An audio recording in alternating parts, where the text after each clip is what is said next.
నేను ఇప్పుడు నాకున్న కొన్ని అనుమానాలని ఆవిడని అడుగుతాను, ఆవిడ దానికి సమాధానం చెప్తారు, అడుగుదాం. నా ఉద్దేశం ప్రకారం అమ్మా, ప్రజల ఉద్దేశం అనుకోండి, నా ఉద్దేశం అనుకోండి, ఇది మీ స్వలాభం కోసం చేస్తున్నారా అని అంటాను. దాని మీ సమాధానం? నా స్వలాభం కాదండి, ఊరు ప్రజల కోసం చేస్తున్నాను. అంటే మీరు ఎవరన్నా వేరే పార్టీ మీద కక్ష పెట్టుకునో లేకపోతే ఊర్లో పెద్దల మీద కక్ష పెట్టుకునో చేస్తున్నారా అని అంటాను. దాని మీ సమాధానం? అసలు నాకు ఎవరు విరోధులు అనేది ఈ ఊర్లో ఎవరూ లేరండి. మరి ఊర్లో ఎవరు మీకు సపోర్ట్ రాకుండా మీరు ఒక్కరెందుకు చేస్తున్నారు? ప్రతి ఒక్కళ్ళ నోట్లో ఏముందంటే మేము రావడానికి మాకు ఇష్టమే ఉంది, కానీ నాయకులు మమ్మల్ని ఏ కేసుల్లో ఇరికిస్తారో, ఏ విధంగా ఇబ్బంది పెడతారో అని భయంతో మేము రావట్లేదని నాకు స్వయంగా చెప్పిన వాళ్ళు ఉన్నారు.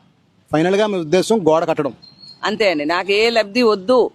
పిల్లలకి విద్యను అందిస్తే నేను ఉన్నా పోయినా ఆ పిల్లలు పలానా ఆవిడ వల్ల గోడ వచ్చింది, విద్య మంచిది మాకు అందింది అని అనుకుంటే చాలు.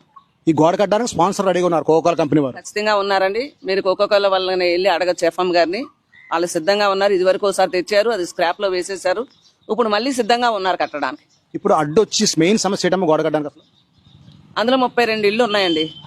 వాటిలో కొంతమంది వైసీపీ పార్టీకి సంబంధించిన వారు, కొంతమంది టీడీపీ పార్టీకి సంబంధించిన వారు. వాళ్ళకి ఆల్రెడీ స్థలాలు ఇచ్చారు, ఇల్లు కట్టుకున్నారు, అద్దెకిచ్చుకున్నారు. ఒక 2-3 మాత్రం ఇవ్వలేదు. వాళ్ళకిచ్చి ఆ ఇళ్ళన్ని తొలగించేయచ్చు. అయితే వీళ్ళు ఏంటంటే రాజకీయం చేస్తున్నారు. ఒకసారి వైసీపీ వాళ్ళు ఆపుతారు, ఒకసారి టీడీపీ వాళ్ళు ఆపుతారు. ఇది ఒక రాజకీయ అడ్డా అయిపోయిందండి. ఎలక్షన్స్ ముందు ఏమంటారంటే హై స్కూల్ కూడా ఈసారి కట్టేస్తాము, పార్కులు ఏమైనా ఉంటే వాటికి ఫినిషింగ్లు వేసేస్తాము, ఇలాంటి హామీలు ఇచ్చి ఎలక్షన్లో గెలుస్తారు. తర్వాత యథావిధి. విన్నారు కదా శ్రీవాణి గారి మాటలు.